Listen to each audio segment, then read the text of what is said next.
Tú me dices. Buenos días, hoy 14 de diciembre del año 2025, la segunda semana de diciembre, vamos a iniciar nuestra escuela dominical titulada Cuando tus circunstancias no están a la altura o no te satisfacen. Sesión 2. Muy bien. Como siempre vamos a ver el material del IY para adultos correspondiente ya al mes de,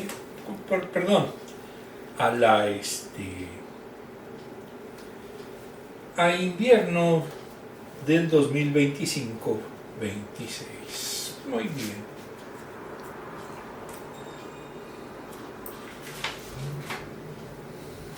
Dice la idea central.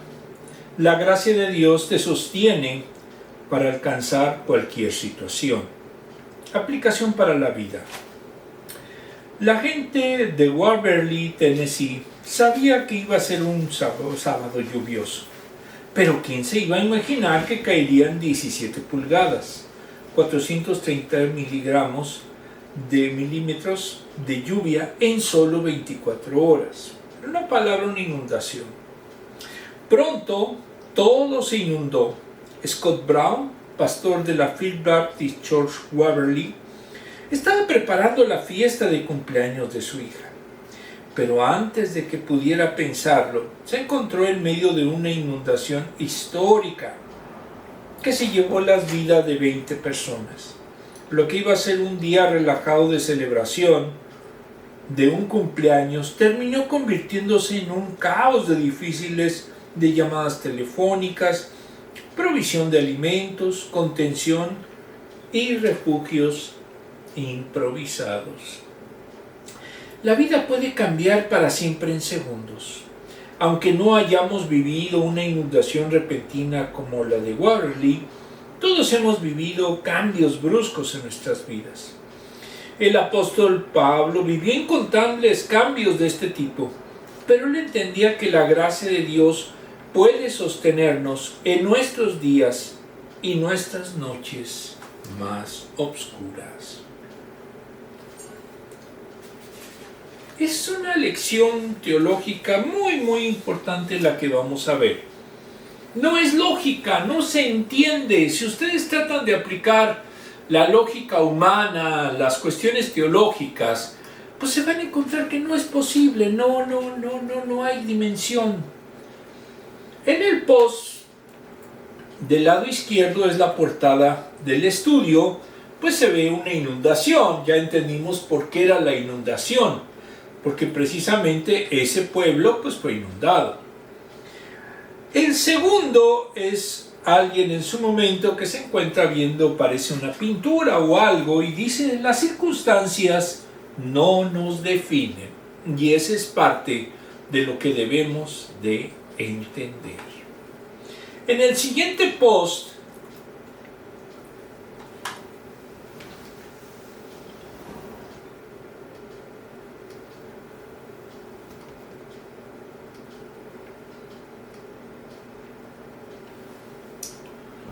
del lado izquierdo se ve algo que también es imprevisto, un accidente. Y muchos de ellos vienen porque alguien está distraído, sobre todo con el celular. Y lo más probable es que sean los jóvenes. Aunque también he visto adultos que les encanta andar texteando en pleno manejo. El siguiente, del lado superior del lado derecho, pues vemos las enfermedades. De repente puede darse una enfermedad y terminar uno en el hospital. Abajo parece ser un desastre, una inundación o algo, una sequía, no sabemos exactamente. Y del lado derecho, pues la destrucción de una casa por un árbol o algo, y pues también es un hecho lamentable que sucede en nuestro mundo.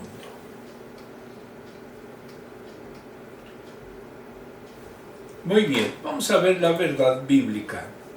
Segunda de Corintios 1, del 8 al 10. 8. Hermanos, no queremos que desconozcan las aflicciones que sufrimos en la provincia de Asia. Estábamos tan agobiados bajo tanta presión que hasta perdimos la esperanza de salir con vida. Ya me imagino cómo ha de haber estado esa misión. Nos sentimos como sentenciados a muerte, pero esto sucedió para que no confiáramos en nosotros mismos, sino en Dios que resucita a los muertos. En derecho hay un principio que dice, si el que puede lo más, puede lo menos. Si Dios puede resucitar muertos como hizo con Jesucristo, cualquier problema, por más difícil que sea que le presentemos, también nos puede ayudar. Versículo 10. Él nos libró y nos librará de tal peligro de muerte. En Él tenemos puesta nuestra esperanza y Él seguirá librándonos. En el post vemos nuestra esperanza está con Dios, en Dios y con Dios. Muy bien.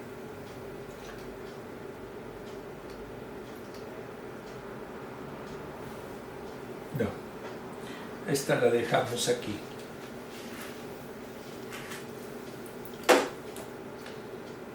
Contexto. En el libro 2 de Corintios, versículo 8, en el libro 2 de Corintios de Samuel Pérez Millós, editorial Clear, titula los versículos 8 a 11 como experiencia de la acción divina. En el versículo de estudio, el apóstol introduce varias penalidades que tuvo que soportar en su ministerio apostólico. En cierto sentido, prepara el terreno para confrontar a los falsos apóstoles que venían a los corintios con cartas de recomendación, pero sin sufrimiento alguno en su pretendida comisión apostólica, porque no eran del pueblo de Dios y no padecían persecución. Sobre todo de esto habla al final de la epístola.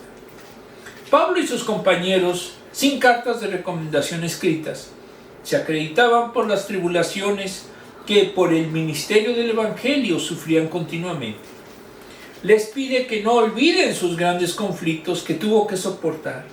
Lo vincula con Asia y quería que esto estuviese en la mente de los creyentes en Corinto, en Éfeso, incluso una revuelta promovida por Demetrio y los plateros de la ciudad. Cuando les quitan el negocio de los ídolos, pues no les gusta, desde luego. Hechos 19, 23 y siguientes. Los promotores eran judíos que engañaban al pueblo y promovían revueltas contra él y sus compañeros. Hechos 23. Muchos dicen, hay que en su momento ser amigos de los judíos. Pero la realidad es que teológicamente somos muy diferentes. Y de hecho los judíos fueron los principales obstáculos que tuvieron los primeros cristianos. No creo que haya que estar mucho junto a ellos. Los llama promotores de persecuciones continuas. 1 de Corintios 15, 30, 32. También pudo haber sido por el encarcelamiento de autoridades romanas. 11, 23. No se sabe cuánto tiempo pasó en Éfeso en la cárcel y cuánto no. Otros dicen que pudo haber sido por los azotes dados en las sinagogas por haber sido llevado a los tribunales hebreos, lo que pasó 5 veces. 11, 24.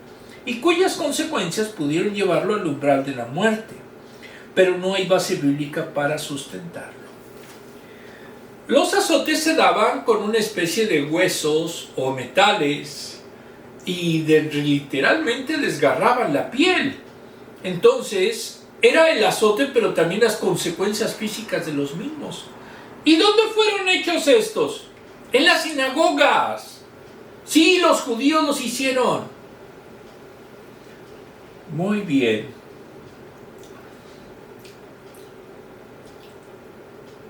Ahora, el conflicto que no quería que olvidasen debió de haber sido de una gran dimensión por las expresiones usadas. Abrumador es una expresión que indica una exageración de un evento, pero que no se habla con hipérbole, y debió de haber sido de tal gravedad que su vida estaba en riesgo, aun siendo el apóstol. Versículo 9. No se pudo precisar el lugar de Asia donde se refiere el versículo anterior. Aquí no se sabe de alguna sentencia de muerte que tuvieran. No hay referencia histórica a algún juicio en el que se dicte alguna en ese sentido. Para Péalo, la sentencia fue alguna enfermedad gravísima que lo tuvo a las puertas de la muerte y que lo obedeció a abandonar su obra, e incluso sugiere que la seguía teniendo. No sabemos a ciencia cierta qué era, pero los corintios sí sabían de esa tribulación. Pablo dijo que esto fue permitido por el Señor para quitar de él toda confianza humana. Le sirvió para aprender a depender solo del Señor y quitar todo rasgo de autosuficiencia. Nadie debe de considerarse imprescindible en la obra de Dios. Todos somos necesarios, pero ninguno imprescindible. Esa es la suprema confianza que mantuvo el ministerio de Pablo hasta el final de sus días. Al estar en peligro, se abandonó totalmente en la mano de Dios, y solo Él lo podía librar de la muerte. Incluso es capaz de resucitar a los muertos, y puede ser una metáfora para referirse al milagro de su liberación. Es una expresión tipo judío. Hechos 11:19. Versículo 10. Dios librando, rescatando. Cuando ya las fuerzas humanas han perdido toda esperanza, no sabemos los peligros que afrontó Pablo, pero salió con vida.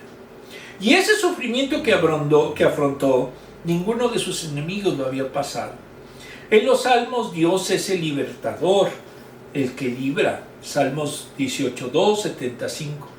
Él da la liberación de un peligro considerable en los momentos cruciales de su defensa ante el Tribunal de Roma. Segunda de Timoteo 4:17. De igual manera se usa para referirse a la acción divina que libra al creyente de la ira venidera. Primera de Tesalonicenses 1:10. Dios es la esperanza del creyente en medio de la prueba. En Él confiamos, Él es nuestra esperanza. Dios permite al creyente llegar a su límite para que vuelva su vista a Él, como único medio de victoria. En la aflicción se descubren los poderosos recursos de Dios cuando todo falla y nada queda. Todo es de Dios y Él se manifiesta en la debilidad. Dios lo libró y lo seguirá librando.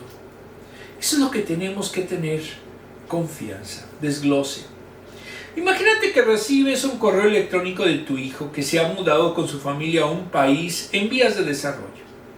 Hace tiempo que no te escribe, así que ansiosamente abres el mensaje para leer las siguientes palabras, textual. Querida mamá y papá, queremos contarles los problemas que hemos vivido en la provincia de Asia. Estuvimos bajo una tremenda presión, más de lo que podíamos soportar, tanto que llegamos a perder las esperanzas de continuar con vida. Se cierra la cita. Vaya manera de capturar la imagen, ¿verdad? Pero estas palabras de Pablo quizás no fueron tan inauditas para la iglesia de Corinto. Pablo vivía siempre al borde del desastre. Constantemente estaba huyendo, corriendo hacia alguna misión al límite. Aunque no sabemos a qué problema se refiera Pablo en estos versículos, en este periodo de su vida, sin duda hubo bastante de esto. Se refería a su primera carta a la iglesia de los Corintios, que no era de las más brillantes, por decirlo de alguna manera, lidiando con las divisiones, fricciones, rivales, inmoralidad, incesto, juicios, matrimonios e ídolos. También tuvo un encontronazo con un fabricante de artesanías en metal, Demetrio, que incitó disturbios en contra de Pablo, y así alguna vez alguien levantó a toda la ciudad en contra de él. Seguramente sabes que estoy hablando. ¿No te ha pasado? A mí tampoco. Además de todo esto, los judíos estaban constantemente respirándole en la nuca, con amenazas de muerte, peticiones para arrestarlo y diatribas. Diatribas son discursos ofensivos. No, los primeros enemigos que fueron de los cristianos son los judíos. Y eso no es el aspecto teológico, sino el aspecto de la iglesia. La primera religión y primera iglesia que se opuso a los cristianos fueron los judíos. Por eso es verdaderamente absurdo cuando algunos dicen, vamos a ser judaizantes. y vamos a regresar a los ministerios de la ley. Pues es una verdadera aberración. Muy bien. Por si fuera poco, muchos estudiosos de la Biblia creen que la salud de Pablo no era la mejor en esa época.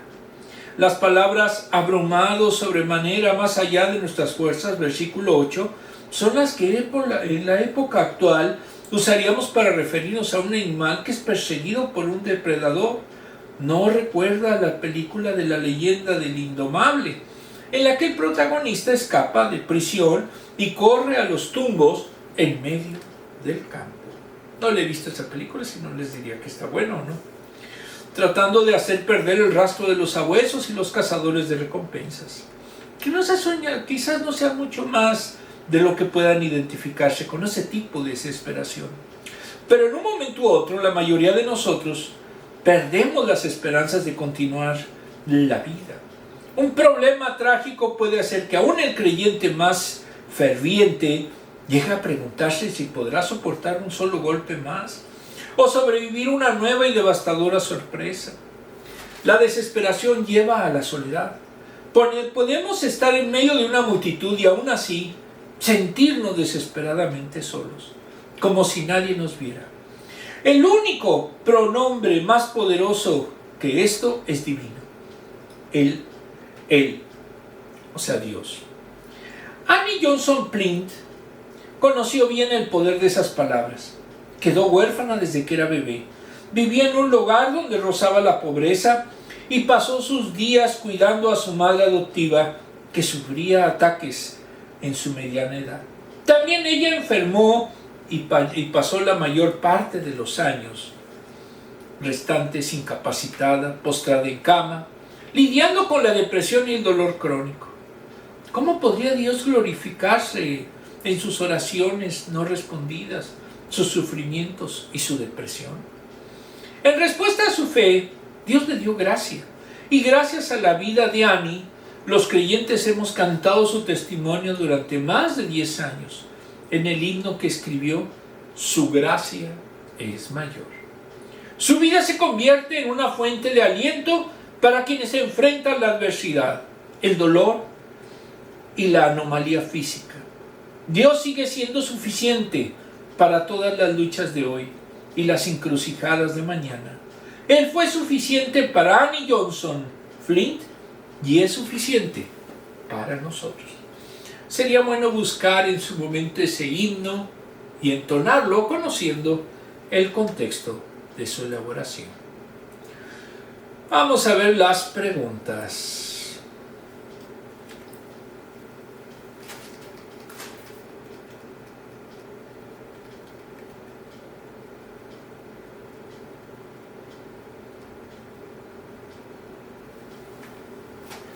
Aquí la realidad es que son casi iguales las de español e inglés, por eso nada más pasamos una sola.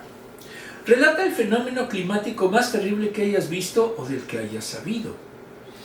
Bueno, en México, en la Ciudad de México, nos tocó a mi esposa y a mí el temblor del 85. Fue un temblor de más de 8 grados y fue verdaderamente espantoso.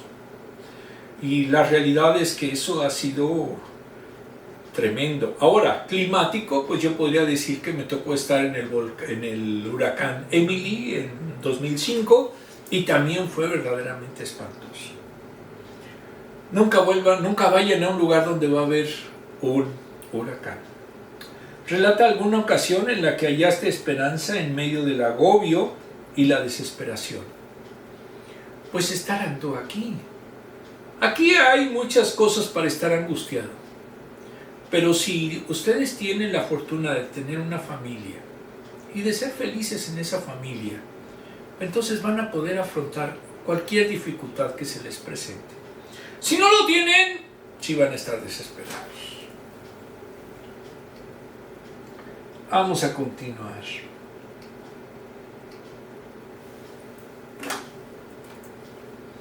Segunda de Corintios 12, del 6 al 8.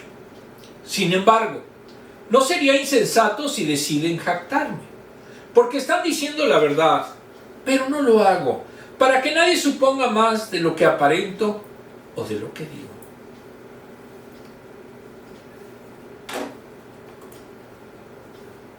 para evitar que me volviera presumido por estas sublimes revelaciones. Una espina me fue clavada en el cuerpo, es decir, un mensaje de Satanás para que me atormentara.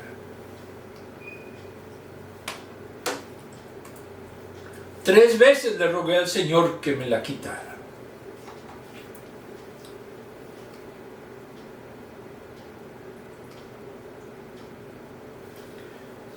¿Cuál fue esa espina?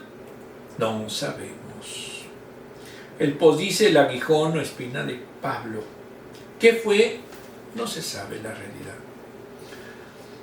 1. Dolor y sufrimiento en el cristiano.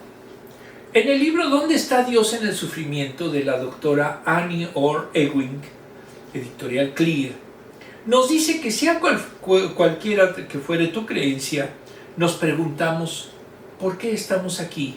Si nuestra existencia tiene un propósito, si existe un Dios, ¿y cómo podría ser este? Ese por qué, y esto suele suceder mientras experimentamos el sufrimiento, lo cual es profundamente humano por el hecho de serlo. Nos lo preguntamos de vez en cuando y más con el tema del sufrimiento. Y nos planteamos, ¿por qué duele tanto? ¿Y dónde está Dios cuando lo vivimos? Y vemos muchas opiniones sobre el tema, pero pocos parten del marco del pensamiento del amor. Debemos dar por hecho que el amor es un punto de partida para explorar el dolor, la pena y el sufrimiento. ¿Por qué es tan importante el amor? La fe cristiana afirma que en nosotros, los humanos, hay una semejanza a Dios, que nuestras vidas son esencialmente valiosas porque somos portadores de la imagen divina.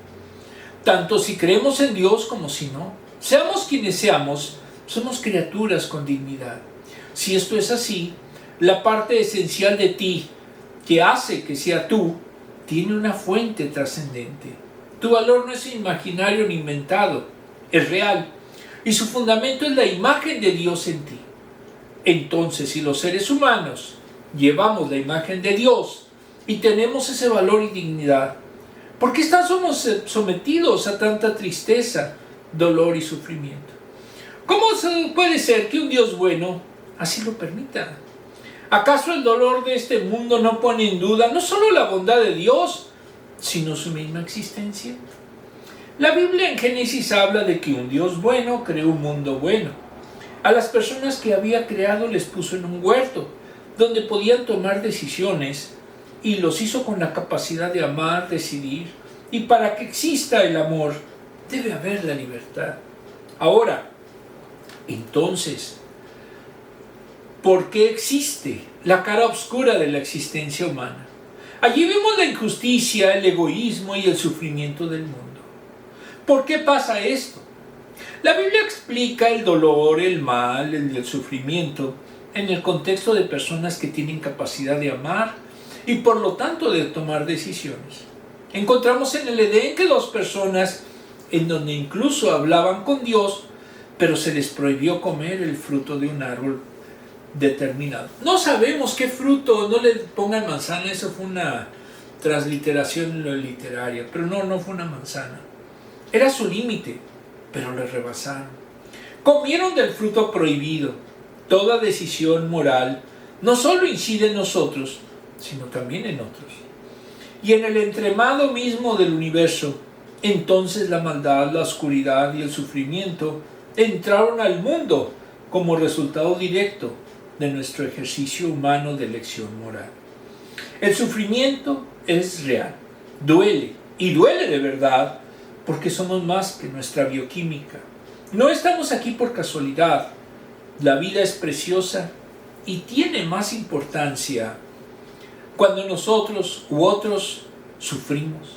En el relato cristiano se nos presenta un Dios que está con nosotros en el dolor, un Dios sufriente, y está por nosotros en el dolor, en medio de nuestras experiencias de sufrimiento, mala salud, tristeza, ira o violencia.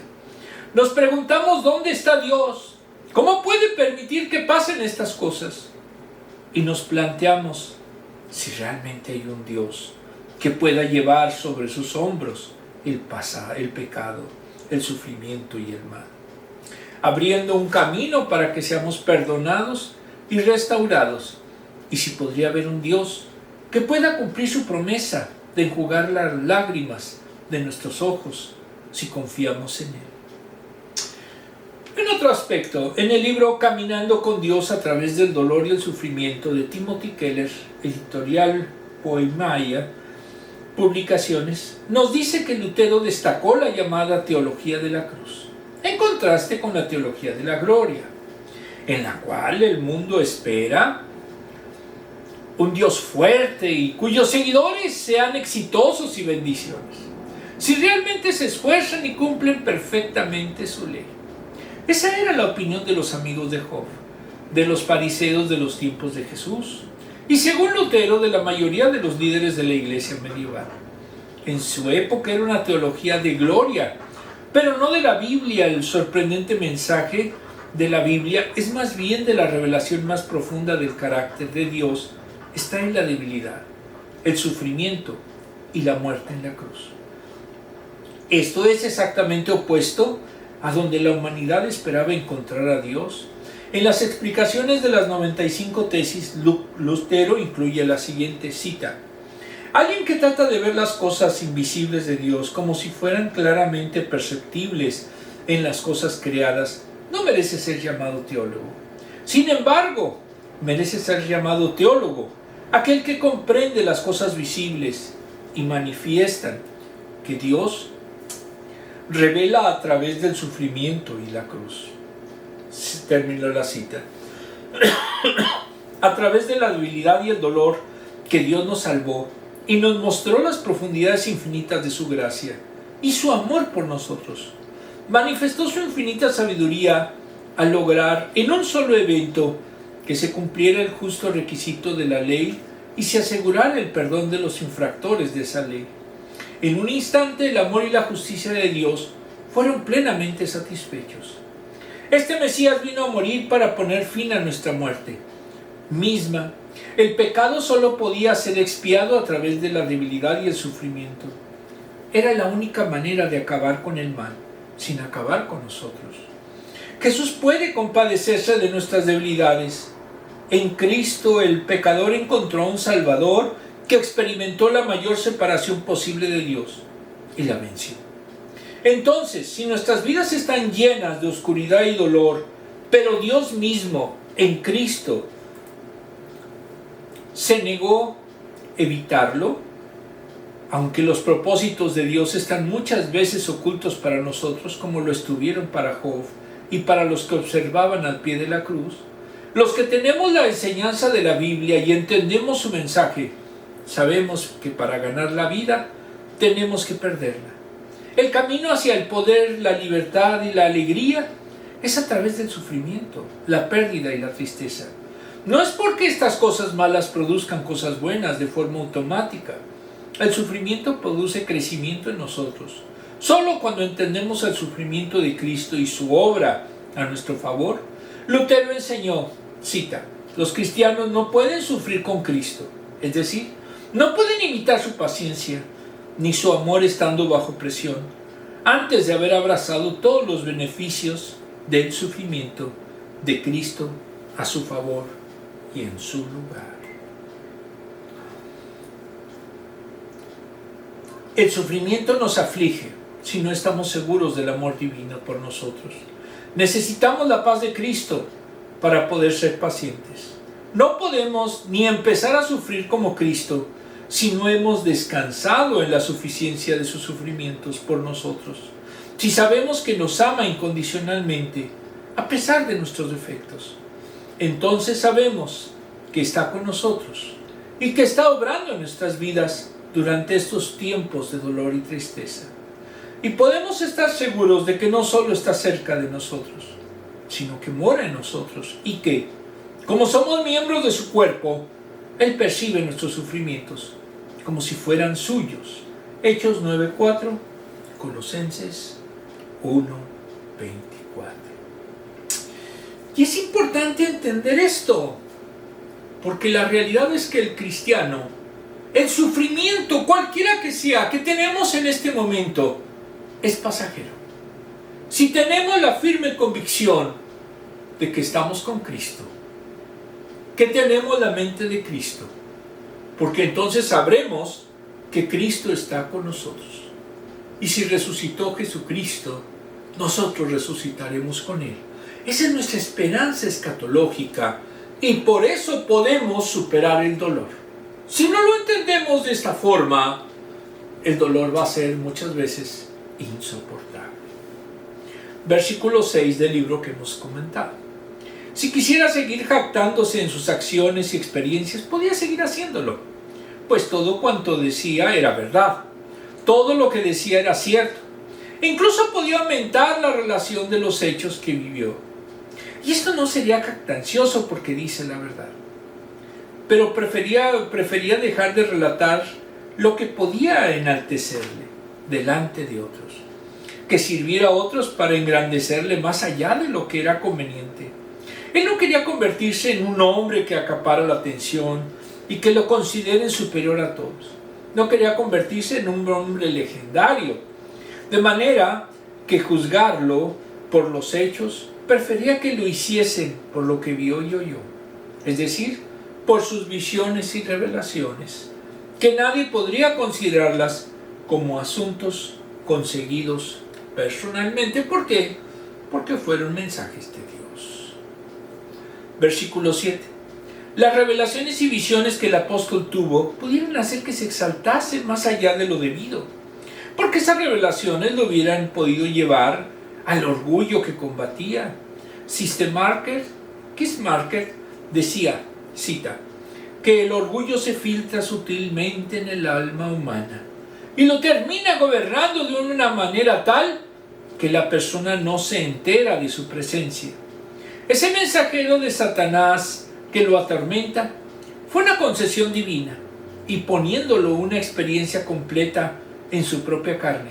Sin el permiso de Dios no podría actuar el apóstol.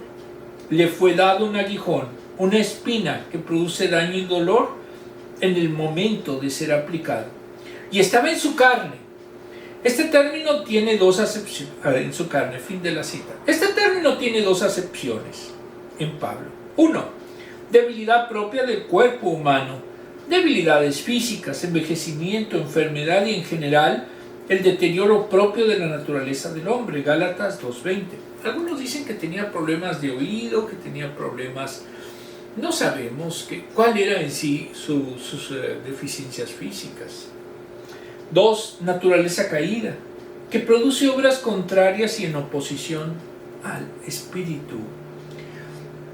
Gálatas 5, 19 al 21. Establece la identidad de un sentido pecaminoso que se manifiesta en ocasiones en el creyente. Romanos 7:15, 7:23. En cualquier sentido, Dios permitió que ese ángel de Satanás actuase en el cuerpo de Pablo para que no se exaltase. Es como pasó con Job, en donde las acciones del diablo produjeron en la vida de este hombre que era justo, recto, temeroso de Dios y apartado del mal. Job 1:1. Fue posible cuando Dios concedió hacerlo. Job 1:12. Déjale ese Dios de repente. Permitió que Satanás zarandease a los creyentes como trigo. Lucas 22:31. Todas las pruebas que afligen al cristiano son concesión divina. Santiago 1:2-4. Ese mensajero de Satanás abofetea, humilla y corrige a Pablo, y puede ser de Dios de dos formas. 1, como trastorno orgánico o de alguna enfermedad, y 2, si es carne, como naturaleza caída. Se refiere a las debilidades espirituales que pueden afectar al creyente y de la que el apóstol no estaba exento. No sabemos exactamente qué sería. Versículo 8. 3 veces el apóstol mandó una situación propia de la carne. 1. La discusión violenta entre él y Bernabé, relativo a la que los acompañara Juan Marcos, primo o sobrino de Bernabé, llegó al paroxismo, es decir, se separaron y siguieron caminos diferentes, aunque después lo apreció. 2 de Timoteo 4:11. 2. La venida de Pedro a Antioquía Y dice Pablo a los Gálatas que los reprendió públicamente, no siguiendo el camino que había trazado el Señor, Mateo 18, 15 a 17. Esto fue desproporcionado, manifestando su propio actuar en la carne. Si era mandón Pablo de repente. 3. La carta de las muchas lágrimas, que no es un libro canónico y se refiere en esta epístola 2.4. No sabemos qué dice esa carta que se menciona en este versículo. Y por lo tanto podemos especular mucho. Y no se ha preservado en la correspondencia corintia. Causó una inquietud tan grande en los corintios que no se le permitió continuar con su ministerio y salió a buscar a Tito para buscar información de él. Pero como se ha dicho, hay silencio sobre lo que era el aguijón de su carne. ¿Qué decía esa carta? No lo sabemos, pero debió haber sido algo, como dicen los chavos, grueso. Desglose. Pasamos a otro pasaje de esta carta, que ha sido objeto de especulaciones y preguntas. ¿En qué consiste este aguijón? ¿Una metáfora? ¿Es un símbolo? ¿Un defecto emocional? También puede haber sido una dolencia física de carácter crónico. Pablo habla de sus problemas de visión en Gálatas. Quizás era un aguijón de la carne. También puede haber sido un problema emocional. Si has pasado un tiempo de depresión, te sentirás identificado con ese deseo de hacer cualquier cosa para que los cielos se abran y la depresión desaparezca, sin éxito. Pablo podría estar refiriéndose a toda la oposición que sufría de parte de personas que no querían nada más que ver su cabeza clavada en el poste. Quizás no sea ninguna de estas cosas. Quizás sean todas, no lo sabemos. Y tal vez sea mejor que no tengamos detalles, porque eso hace que el aguijón sea más universal y personal para cada creyente que lee el pasaje. Al ocultar el origen de su dolor, Pablo permite que los lectores piensen en su propio sufrimiento personal, en lugar de uno determinado.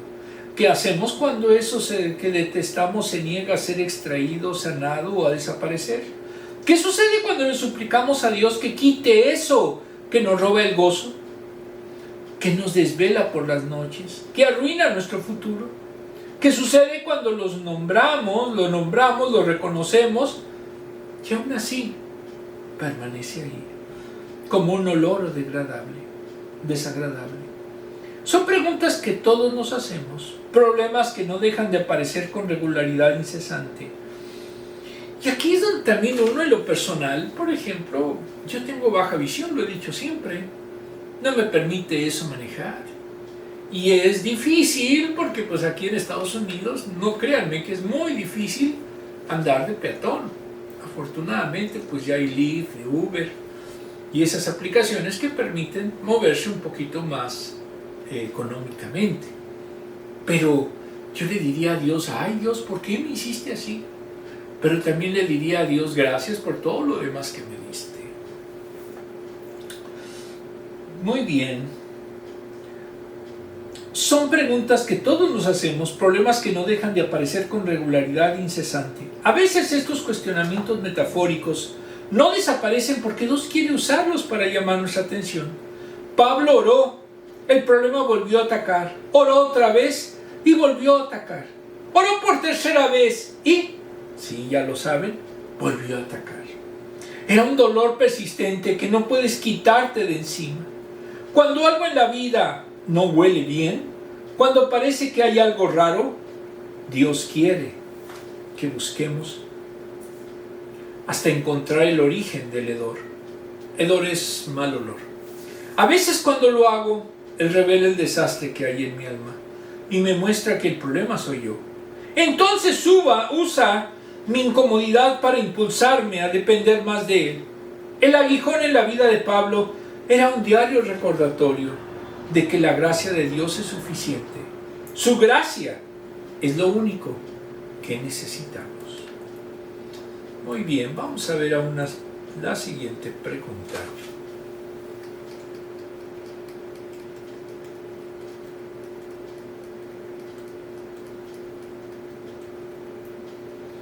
Como siempre he dicho, si a alguien le queda el saco, póngaselo. Muy bien. 3. ¿Recuerdas alguna ocasión en que una debilidad tuya te impulsó a depender más de Dios? Reitero, mi baja visión.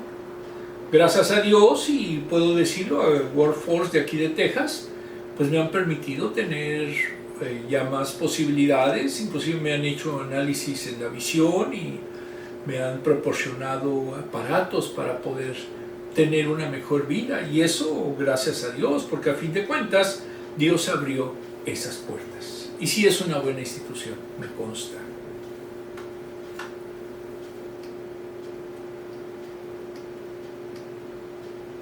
Las últimas citas bíblicas. Segunda de Corintios 12, 9 y 10. 9.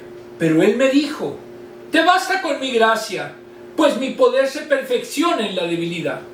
Por lo tanto, gustosamente haré más bien alarde de mis debilidades, para que permanezca sobre mí el poder de Cristo.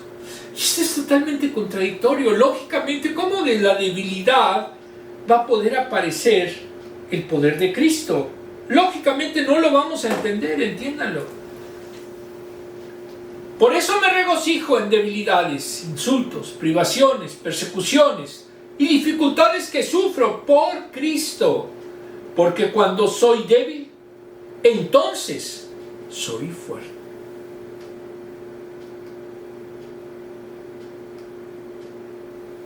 Me gustó este post.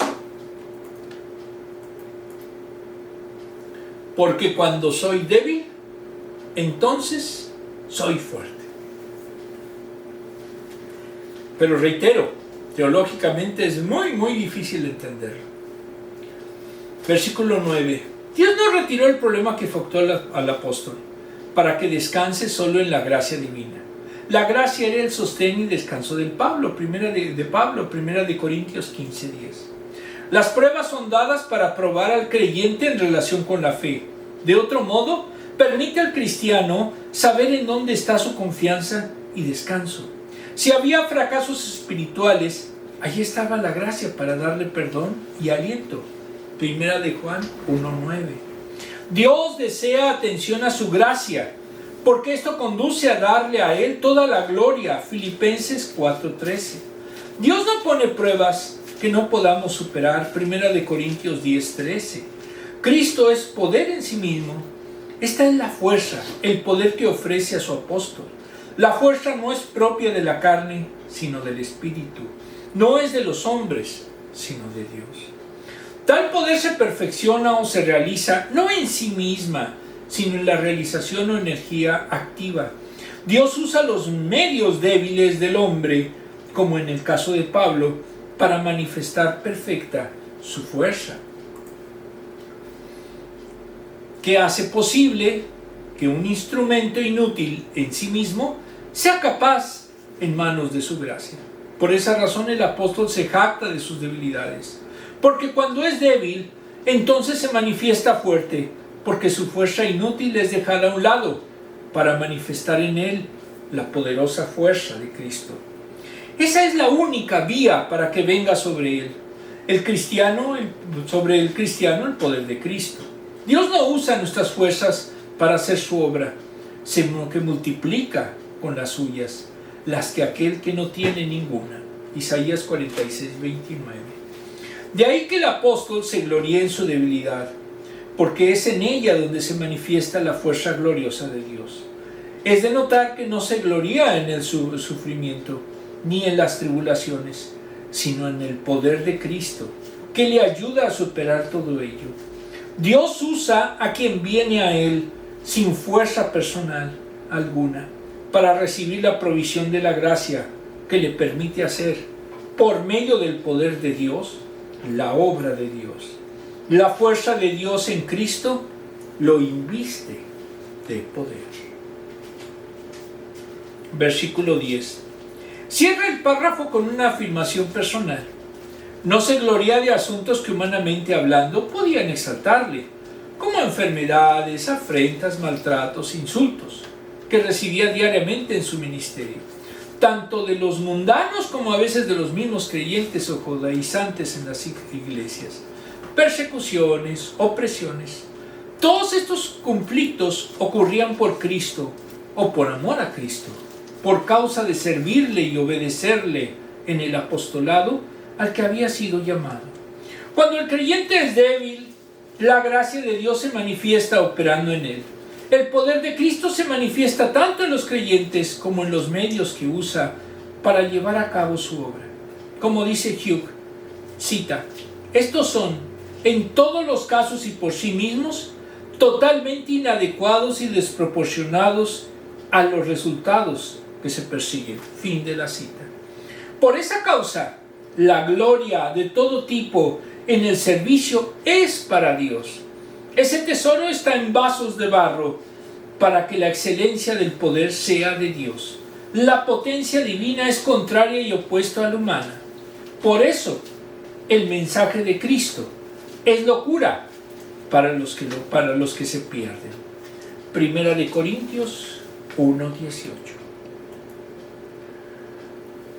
Reflexión. Antes de la reflexión, cuando Hitler estuvo en su momento haciendo guetos para los judíos, como hay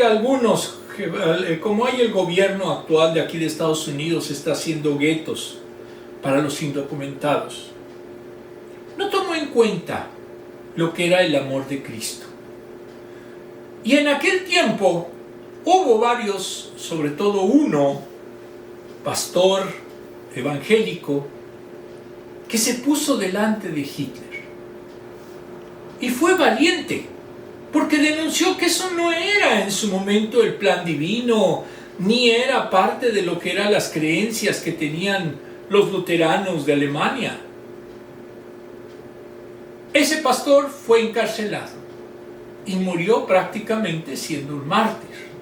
Sus escritos aún persisten, aún se conocen, y demuestra que el verdadero pastor, el verdadero creyente, va a afrontar por el amor de Cristo y por el amor a sus semejantes, cuando el maligno, como en el caso de Alemania, o como el caso actual de la política migratoria, están pretendiendo destruir a una parte de los que su único pecado fue existir para los judíos y trabajar para los que son indocumentados.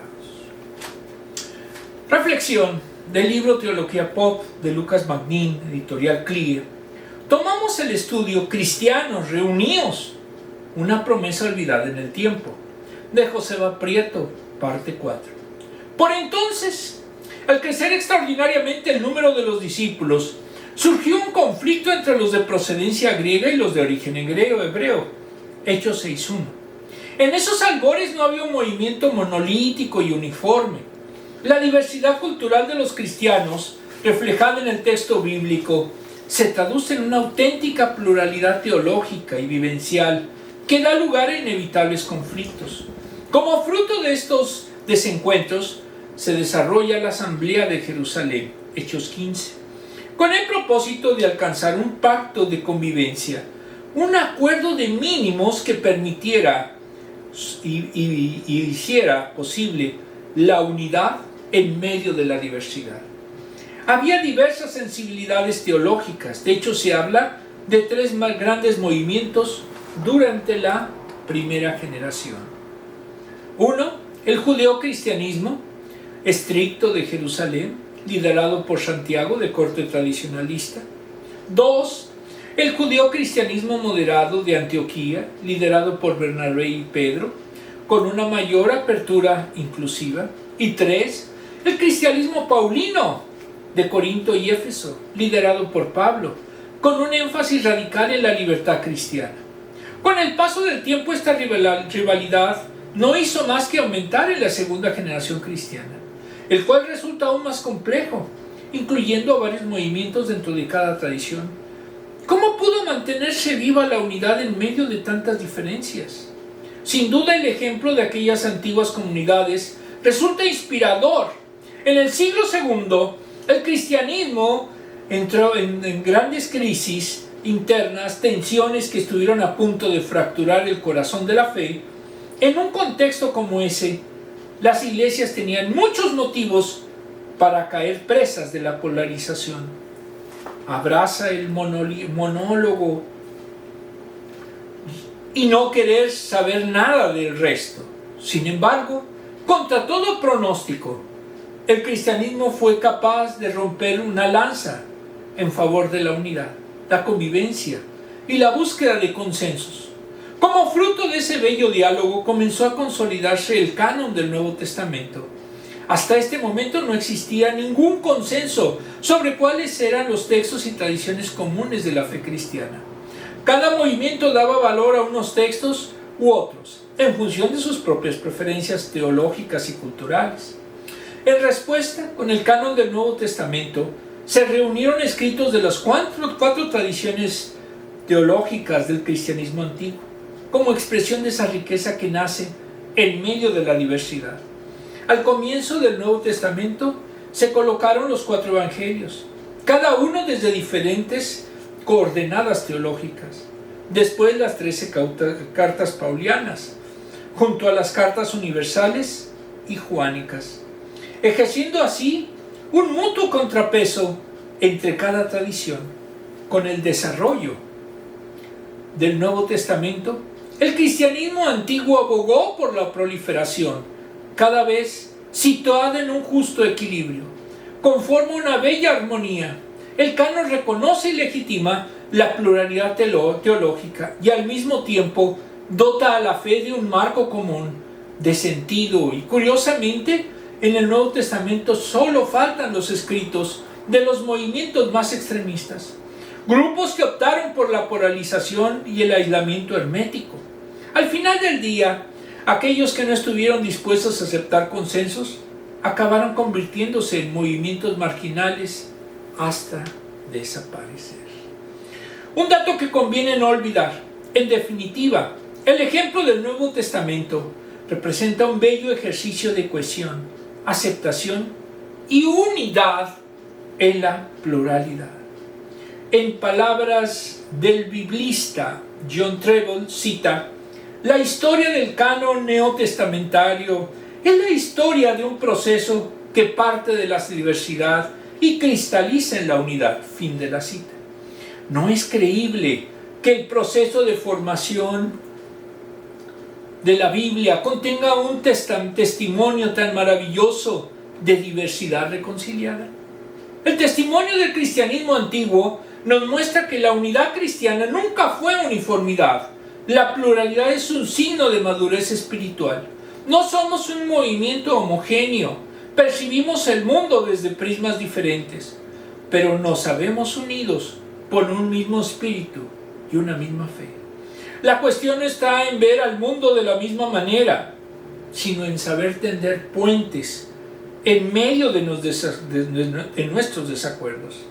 Paradójicamente, no necesitamos pensar igual en todas las cosas, ni abrazar la misma teología, ni experimentar la fe de la misma manera para creer juntos, como parte de un mismo cuerpo en unión con Cristo y con nuestros hermanos y hermanas. Desglose. Es interesante leer el epílogo de esta crisis. La presencia de Cristo en medio de su dolencia, anomalía, impulsa a Pablo a gloriarse en sus propias debilidades. No por las debilidades en sí, sino por lo que ellas se revelaban de la gracia y el poder de Dios. Esta verdad es tan importante. Cuando llegamos al punto en que reconocemos la presencia de Dios justo en medio de nuestro dolor, podemos gloriarnos de ella. Su gracia es completamente suficiente y absolutamente maravillosa. En medio de las tormentas que parecen venir en oleadas a nuestra vida, Pablo comienza con un testimonio sobre su ascenso al tercer cielo, 2 Corintios 12:2, rodeado de misterios, y llega a pasar y hablar un tiempo en el que Dios estuvo inexplicablemente en silencio. A pesar de sus constantes súplicas, el apóstol vivió tanto la revelación como el silencio. Vemos el equilibrio y la dicotomía simultáneamente. También vemos en él que él no da detalles de las cosas sobre las que muchos escribían, libros enteros. Luego habla del aguijón y lo encontramos gloriándose y complaciéndose en sus sufrimientos. Quizás es porque se había dado cuenta que aprendemos más sobre el sentir de Dios cuando nos identificamos con el sufrimiento, con sus sufrimientos. La comodidad nos lleva a la complacencia, el sufrimiento nos lleva a la intimidad espiritual. A lo largo de los años he llegado a entender que aprendo mejor por medio del sufrimiento. No es porque esté buscando formas de sufrir, pero Pablo nos recuerda que la voz de Dios se escucha más fuerte en medio del dolor. Aprendo más sobre la desesperación, el gozo, la ira y la celebración de todo lo que implica esta vida. Entonces me sumo a Cristo en la misión, a pesar de las tinieblas espirituales que cubren esta tierra de ostentación y barro. Tantos creyentes que oran pidiendo poder, oportunidades y prosperidad, cuando esas cosas son las que pueden destruirnos. Las últimas preguntas.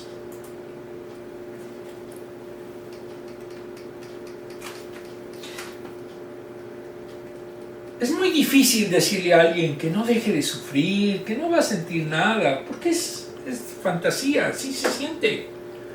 Pero lo importante, como lo digo, es poner ese sufrimiento en manos de Cristo. 4. Relata alguna ocasión en que viste la gracia de Dios brillando en medio de una situación difícil. Pues yo, como siempre lo he dicho, si soy débil visual, los médicos en su momento no tenían esperanza de que fuera más allá de pasar de primaria. Pero pues no solamente eso, pasé de primaria, secundaria, preparatoria, universidad, maestría en civil, fui juez en México y aquí en Estados Unidos tengo una maestría en estudios teológicos, aún con muchos problemas visuales, porque Dios así lo permite y su gracia se manifiesta en que haya abierto las puertas para que pueda hacer eso. Menciona alguna ocasión en que viste a este grupo ayudarse mutuamente en circunstancias difíciles. Simplemente como matrimonio, hemos tenido problemas difíciles, duros, pero si ponemos nuestros problemas matrimoniales incluso ante Dios, Él nos dará la puerta para que podamos seguir adelante. Si de verdad hay amor, podemos seguir adelante, y esto lo veo y doy testimonio en mi caso. Muy bien, ya llegamos a las últimas. ¿Todos? Romanos 5, 3 y 4. Y no solo en esto, sino también en nuestros sufrimientos, porque sabemos que el sufrimiento produce perseverancia. La perseverancia entereza de carácter. La entereza de carácter, esperanza. Romanos 5, 3 y 4. Amantísimo Padre, te pedimos que nos ayudes a entender realmente cuál es tu mensaje de amor. Que no nos hagas cómplices de querer que otros sufran, sino que al contrario, que los podamos ayudar y defender. Y seamos en su momento la voz que clama justicia, que clama amor y que pide misericordia. No podemos, Señor, ser indiferentes, porque tú, Señor, nos enseñaste, como lo hizo Jesucristo, a tomar las causas de los pobres, a tomar las causas de los marginados, pero sobre todo a tener a Cristo y su doctrina de amor como sustento de todas nuestras actuaciones. Todo esto, Señor, te lo pido en el sagrado nombre de nuestro Señor Jesucristo. Amén. Nos vemos el próximo domingo.